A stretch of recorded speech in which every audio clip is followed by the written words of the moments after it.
صاحب یہ کئی علماء یوٹیوب پر ہیں، بڑے ایکٹیو ہیں. مولانا طارق جمیل صاحب کے بہت زیادہ فالوئنگ ہے. مفتی طارق مسعود صاحب کی فالوئنگ ہے. یہ کیا نام مفتی حجازی مکی صاحب جو ہیں ان کی بہت بڑی فالوئنگ ہے. تو آپ اتنا ماشاءاللہ دین کے بارے میں گہرائی رکھتے ہیں، تو آپ اپنا یوٹیوب چینل کیوں نہیں بناتے؟ مجھے بہت سارے دوستوں نے کہا اور کئی سالوں سے کہا. میں ان کو کہا کرتا ہوں کہ میں کنگ میکر بنوں وہ زیادہ بہتر ہے کہ ہر چیز میں اپنے ارد گرد سمیٹوں. الحمدللہ جب بھی آپ جیسے حضرات تشریف لے آتے ہیں تو میں کوشش کرتا ہوں کہ آپ حضرات کو محبت بھرا جواب دے دیا جائے. علمی جواب ہے تو وہ دے دیا جائے. جو آپ کا میدان ہے اللہ اس میں آپ کو کامیابی عطا فرمائے. جو میرا میدان ہے میں اس میں کامیاب رہوں. وگرنہ یہ بات مجھے 3-4 سال سے لوگوں نے کہا، بلکہ بہت سارے لوگوں نے مجھے ملامت بھی کی کہ آپ اپنا کیوں نہیں بنا لیتے، اس میں یہ بھی فائدہ ہے. ویسے میرا مشورہ یہ ہے کہ آپ کیونکہ جو تحقیقات کر رہے ہیں تو آپ کو اپنا چینل بنا لینا چاہیے تاکہ وہ آپ کی ساری تحقیقات آپ کے نام سے ہی ایک جگہ محفوظ رہیں. اچھا مصعب، اب میں کچھ لوگوں کے بارے میں آپ کی رائے چاہتا ہوں. آپ نے کوشش کرنی ہے کہ ایک جملے کے اندر ان لوگوں کے بارے میں رائے دینی ہے. میں صرف نام لوں گا، آپ نے ایک جملے میں رائے دینی ہے. مجھے پتا آپ ذہین آدمی ہیں، آپ کوئک اس کو رسپانس کریں گے. عمران خان صاحب کے اندر اللہ نے کچھ خوبیاں تو ایسی رکھی ہیں جو یقیناً قابل تعریف ہے، لیکن کچھ معاملات کے اندر میں نے ان کو بہت زیادہ کمزور پایا ہے. بہرحال اچھے حکمران ہوں یہ مشکل ہے، لیکن امانت و دیانت و صداقت والے ہوں یہ بہتر بات تعریف ہے. اچھا آصف علی زرداری صاحب سے تو میں جب بھی ملا تو مجھے یہ بڑی خوشی ہوئی کہ انہوں نے یوں ہاتھ جوڑا اور کہا کہ مولا کا کرم ہے، مولا کا کرم ہے. اور نواز شریف صاحب، میاں نواز شریف صاحب کے اندر بہرحال ایک بات میں کی ہوتی تھی، باقی چہرہ ان کا خوبصورت ہوتا تھا، تو اخلاق کے اندر میں نے ان کو اتنا زیادہ بہتر نہیں پایا. اچھا اور شہباز شریف صاحب کے اندر ان کی نسبت زیادہ خوبیاں ہیں. اچھا وہ پہچان بھی رکھتے ہیں، دوسرے کی عزت بھی کرتے ہیں، اور خاص طور پہ علماء کے بارے میں ان کا ہمیشہ ایک عزت اور اچھا علماء کی آپ نے بات کی تو علماء کے بارے میں آپ رائے بتائیں. مولانا فضل الرحمان کے اندر بڑی خوبیاں ہیں، لیکن کسی ایک بات پر اس حوالے سے کہ جو خلاف حقیقت ہو اس کو اتنا آگے لے جانا، اس کی وجہ سے بہرحال مجھے بڑا افسوس رہتا ہے.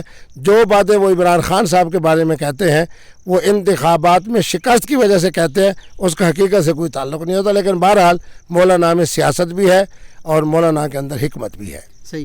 اچھا قاری حنیف جلندری صاحب تو میرے بھائی بھی ہیں، میرے جان و جگر بھی ہیں ماشاءاللہ. اب تو شیخ الحدیث ہیں، ان میں علمی ذوق بھی ہے اور میں نے ان کے اندر بہت ساری خوبیوں کو پایا ہے. اچھا مفتی تقی عثمانی صاحب نے ماشاءاللہ یہ جو اپنا اس کے اسلامی بینکاری کے حوالے سے جو انہوں نے محنت کی ہے، میں یہ سمجھتا ہوں، لوگ مجھ سے پوچھتے ہیں نا کہ حضرات علماء چلے جائیں گے کون سی بات ان کی زندہ و تابندہ رہے گی، تو میں کہتا رہتا ہوں کہ مفتی تقی عثمانی صاحب کی اسلامی بینکاری کا جو انہوں نے ایک نظام دیا ہے وہ انشاءاللہ ہمیشہ زندہ و تابندہ. اور مفتی رفیع عثمانی صاحب تو بہت بزرگ آدمی ہے، میری ان سے بے تکلفی بہت ہے.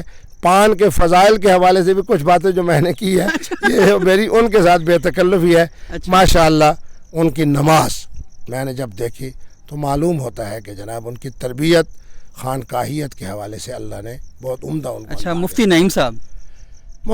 نعیم صاحب جب گفتگو کرتے ہیں تو میں نے پہلے یہ سمجھا کہ شاید یہ پٹھان ہیں، اس لیے ان کی اردو بڑی عجیب نوعیت کی ہے. تو میں نے بہت بڑی ایک شخصیت نام دے دیتا ہوں، حضرت مولانا سلیم اللہ خان صاحب سے میں نے پوچھا، میں نے کہا یہ پٹھان ہے؟ انہوں نے کہا نہیں یہ تو اردو سپیکنگ ہے. میں نے کہا پھر فضول اردو کیوں بولتے ہیں؟ دوسرا یہ ہے کہ وہ ہر مسئلے کے اندر جو ان کا انداز ہوتا ہے نا، وہ سننے والا جو ہے اس کو پسند نہیں کرتا.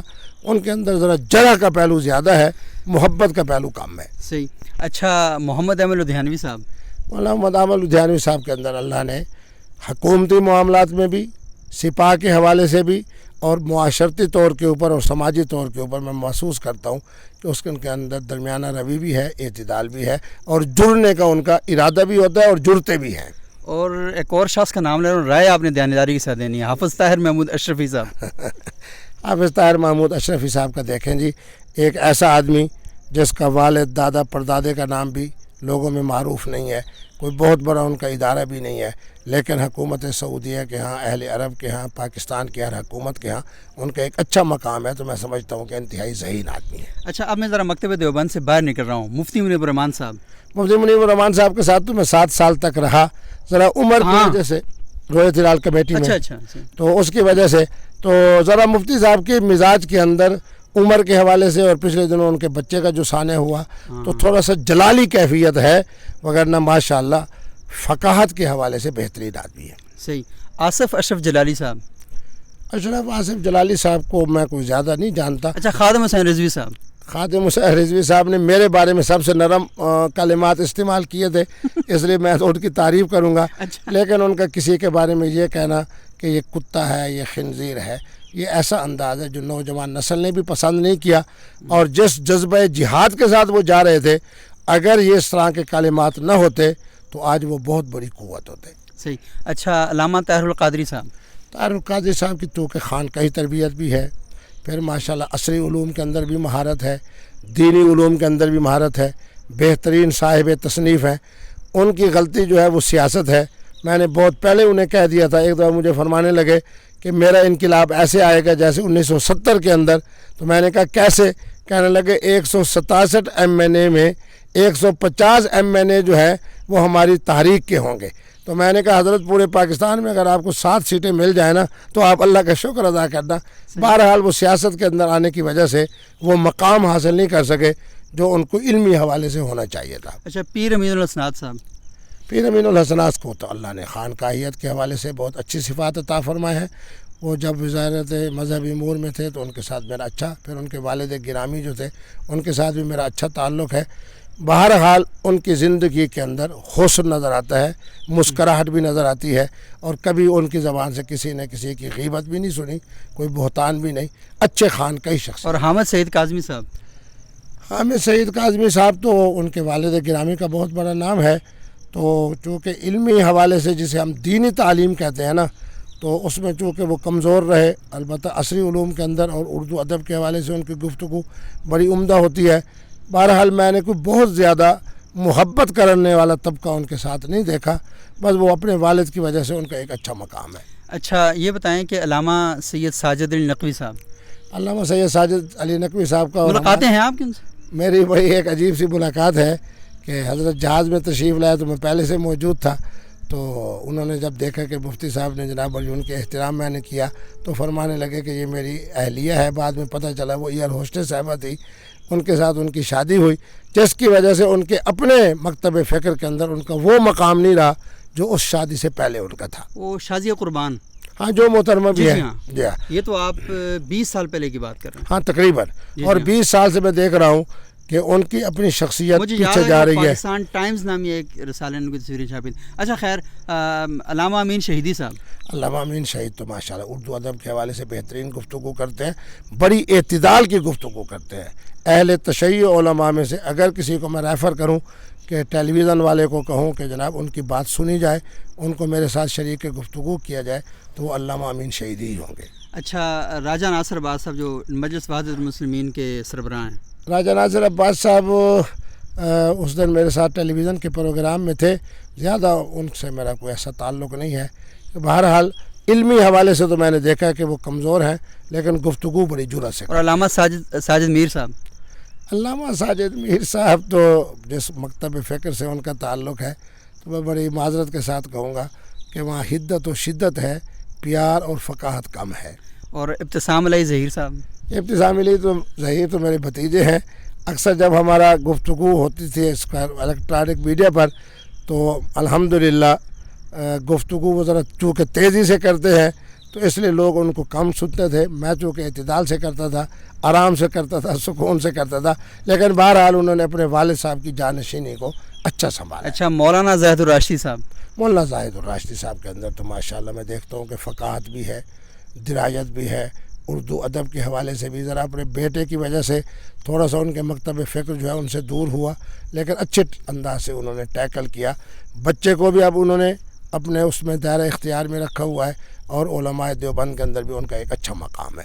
اور جاوید احمد غامدی صاحب، جاوید احمد غامدی صاحب کے ساتھ میرے بہت سے پروگرام ہوئے قرآنی فہم کے حوالے سے، اور اس کے ساتھ ہی جناب اردو ادب کے حوالے سے ایک اچھی شخصیت ہے، لیکن بعض حوالے سے نماز تراویح کے حوالے سے انہوں نے گفتگو کی، 8 رکعت اور 20 رکعت کے حوالے سے گفتگو کی، لیکن جب میں نے ان کے بارے میں ذرا تھوڑی سی گرفت کی تو لوگوں نے مجھے کہا کہ آپ کی گفتگو علمی تھی اور ان کی گفتگو سطحی تھی۔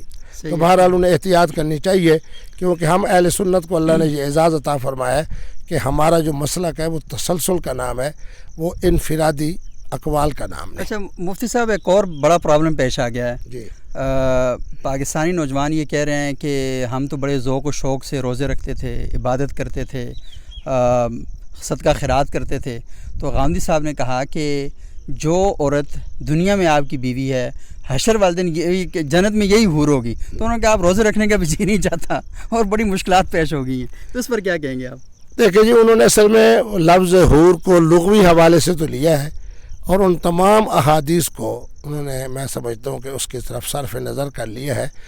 حقیقت یہ ہے کہ یہ وہ نعمتیں ہیں جو اللہ تبارک و تعالی ہمیں جنت میں عطا فرمائیں گے، یعنی حور ملے گی یقیناً۔ اور یہ بیوی نہیں ہوگی؟ نہیں، بیوی کا ایک علیحدہ مقام ہے، اچھا، اور وہاں کی ملنے والی جو مخلوق ہے اس کا نام حور ہے، وہ علیحدہ مخلوق ہے، یہ علیحدہ مخلوق ہے، یہ ہماری دنیا کی مخلوق میں شامل ہے، وہ ہماری جنت کی مخلوق میں شامل ہے۔ صرف اس کے لغوی لفظ سے تھوڑا سا مولانا کو دھوکا ہوا۔ ایک بڑا سیریس سوال یہ ہے کہ اگر مردوں کو حور ملے گی تو عورتوں کو کیا ملے گا؟ دیکھیں جو ان کے لیے اپنے اہل جنت جو ان کے خاوند ہوں گے وہ ہوں گے، اسی طریقے کے اوپر، کیونکہ قرآن نے یہ بات بتائی کہ ما تشتہی انفسکم، صحیح، کہ جو آپ کے اندر خواہش پیدا ہوگی اس کی تکمیل کی جگہ کا نام جنت ہے۔ صحیح۔ اب وہ جو خواتین ہیں جو ان کی ہوگی، مثلاً بہت ساری خواتین ہیں، اگر وہ سمجھتے ہیں کہ سیرت کے حوالے سے انہیں صدیق اکبر پسند ہے، فاروق اعظم پسند ہے، حضور کے عشق و محبت کی وجہ سے انہیں حضور کے ساتھ ایک محبت کا تعلق ہے، وہاں یہ نفسانی خواہشات نہیں ہوں گے، وہاں صرف اور صرف جو ہے راحت، سکون، لذت و کیفیت کا نام جنت ہے۔ صحیح۔ تو ان کو بھی اس طرح کی لذتیں اور کیفیتیں موجود ہوں گی جو اللہ تبارک و تعالیٰ انہیں دیں گے۔ صحیح۔ اچھا مصعب، آخر میں آپ کی اپنے بارے میں کیا رائے ہے آج کل؟ میں تو یہی سمجھ رہا ہوں کہ مجھے اب ہر 3-4 مہینے کے بعد کوئی علمی اور تحقیقی رسالہ علماء کی خدمت میں پیش کرنا چاہیے، خواتین کے ساتھ جو سلفیوں کا معاملہ ہے اس میں احتیاط کرنی چاہیے، اور باقی ہر وہ گفتگو جو امت سے جڑنے کا ذریعہ بنے، مجھے اب اس کی طرف زیادہ جانا چاہیے بنسبت اس کے کہ کچھ جو میری اپنی زندگی کے حوالے سے عملی طور پر، علمی طور پر نہیں، علمی طور پر تو الحمدللہ اللہ نے مجھے قلم کے ذریعے بھی اور زبان کے ذریعے سے الحمدللہ، دیکھیں جی میرے لیے کتنے بڑے اعزاز کی بات ہے کہ بلا تفریق مسلک مفتاح النجاح ہر استاد حدیث کے پاس موجود ہے۔ اچھا، آپ کی اس بات سے مجھے آپ کے 3 اور دوست بھی یاد آ گئے ہیں، جی اگر کہیں تو ان کے بارے میں رائے آپ؟ جی بتائیں۔ خورشید ندیم صاحب کے بارے میں کیا رائے؟ خورشید ندیم صاحب کی خدمت میں نے ایک بات عرض کی تھی، میں نے کہا کہ آپ علماء دیوبند سے جڑ کے رہنا، کیونکہ اس لیے کہ یہ وہ تنظیم ہے، یہ وہ حلقہ ہے، اور یہ ایسا مکتب فکر ہے کہ جتنا اس سے جڑ کے رہیں گے اتنا اس میں فائدے میں رہیں گے۔ اور بیرسٹر ظفر اللہ خان صاحب؟ بیرسٹر ظفر اللہ خان صاحب تو چونکہ میرے علاقے کے ہیں، ہمارے اس دارالعلوم میں بھی رہے، بہرحال ان حضرات کے اندر بہت زیادہ اللہ نے خوبیاں رکھی ہیں کہ دینی علوم بھی ہے، عصری علوم بھی ہے، اور پھر سوچ جو ہے وہ مثبت ہے، منفی نہیں ہے۔ اور مفتی سعید خان صاحب؟ مفتی سعید خان صاحب کے اندر اللہ نے بہت عظمتیں رکھی ہیں، لیکن جو ظاہری طور کے اوپر ہوتی ہے نا، ایک طرح کی یہ کہنا چاہیے کہ اس کو اگر حکمت کہوں تو عجیب سی بات ہو جائے گی، یعنی تیزی کہہ دیں یا حالات کے مطابق جو ہے اس کے اوپر جناب اپنا قدم اٹھانا یا بولنا، یعنی ان کی جو اپیرنس ہے وہ حالات کے مطابق نہیں ہے۔ ہاں، انہوں نے جو بات محترم عمران خان صاحب کے بارے میں کہی جب وہ تشریف لے گئے پاک پتن میں، تو خدا کی قسم مجھے بڑا افسوس ہوا، لیکن بہرحال مفتی صاحب کا مطالعہ بڑا قابل قدر ہے، ان کی لائبریری بڑی قابل قدر ہے، میرے تو محسن ہے، میری تو اب بھی یہ خواہش ہے کہ جب بھی مجھے اللہ نے موقع دیا تو انشاءاللہ خان صاحب کی اور ان کی جو قربتیں ہیں میں دوبارہ بحال کر دوں گا انشاءاللہ۔ بہت بہت شکریہ مفتی القوی صاحب۔